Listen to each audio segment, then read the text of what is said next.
All right, let's talk about strategy. Today, we're taking a wrecking ball to all the bad ideas with some incredible insights from the book No Bullshit Strategy.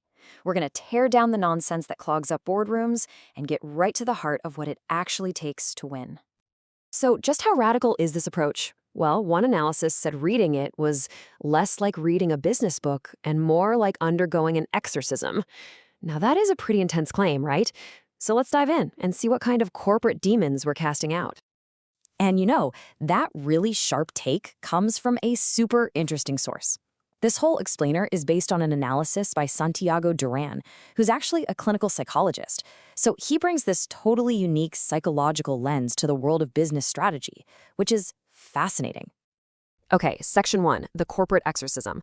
First up, we have to tackle the main problem, which is why most of what companies call strategy is, well, completely and utterly meaningless.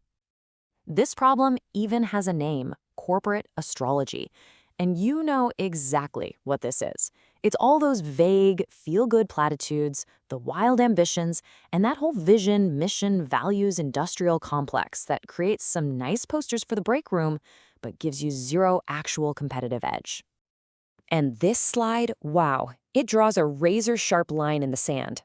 On the left, you've got real strategy.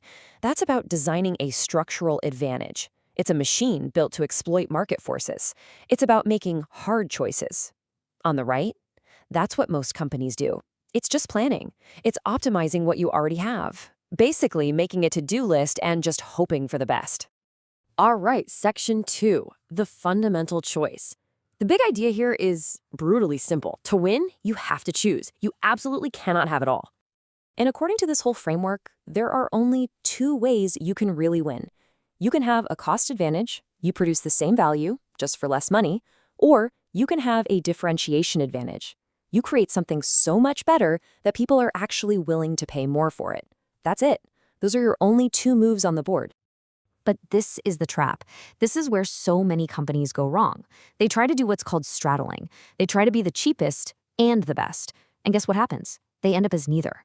They just become mediocre at both, with no real competitive advantage at all. So how do you avoid that trap and build a real strategy? That brings us to section 3, the strategy stack. Think of this as a logical blueprint for building your success machine, right from the ground up. It all starts with step 1, the diagnosis. And listen, this is not some fuzzy mission statement, no. This is a sharp, clear-eyed assessment of the specific challenge or opportunity that you are actually facing in the market. Then you have step 2, the guiding policy. Okay, so you know the problem. This is your big bet on how you're going to solve it. It's the central idea, the core approach that will guide every single action you take from here on out. And finally, step 3, coherent action. This is where the rubber meets the road. This is the set of coordinated, concrete steps across your entire business that actually bring that guiding policy to life. And the most crucial part here is that coherence is key. I mean, think about it. If your marketing team is promising a luxury experience, but your operations team is slashing costs to the bone, the whole machine just breaks down. Every single action has to reinforce your policy. And this entire stack, it has to be protected by one more critical piece, the moat. A brilliant strategy is totally worthless if your competitor can just copy it next Tuesday. Your moat is that structural protection, the thing that stops rivals from eating your profits. And here's the bottom line. If you can't name your moat, you don't have a real strategy. Okay, now let's get really practical. Section 4 is all about your 2 don't list. Because real strategy isn't just about what you do, it's about what you choose not to do. First things first, you have to delete the fluff. Go through your strategy documents. You see words like world-class, innovative, or excellence. Those are just the entry fee to play the game these days. They are not what makes you different. Get rid of them. Next, apply the so what test to every single claim you make. We have a great culture, okay? So what? Well, that means we retain top talent. So what? That means we have lower recruiting costs. Bingo. You just drilled down from a vague feeling to a hard financial reality. That is a real strategic asset. And this slide just perfectly illustrates the result. A strong strategy has a really clear 2 don't list. It defines the customers you will refuse to serve, the features you will refuse to build, and the markets you will explicitly ignore. That is what true focus actually looks like.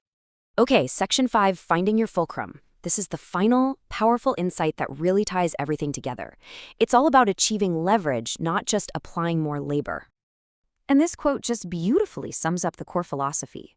Strategy is not an art. It is the application of leverage to a fulcrum. It's about physics, not feelings. So here's the crucial takeaway for you. Stop working harder across the board. The real goal is to find your fulcrum, that one single point in your business or your market where a small, focused push creates a massive, disproportionate result. It's not about doing more things. It's about finding the right thing to push. Which leaves us with this final, challenging thought. True strategy is sacrifice. It means rejecting a bunch of good alternatives to pursue a single great one. So the real question isn't just, what do you want to achieve? It's the much harder question, who or what are you willing to disappoint to get there?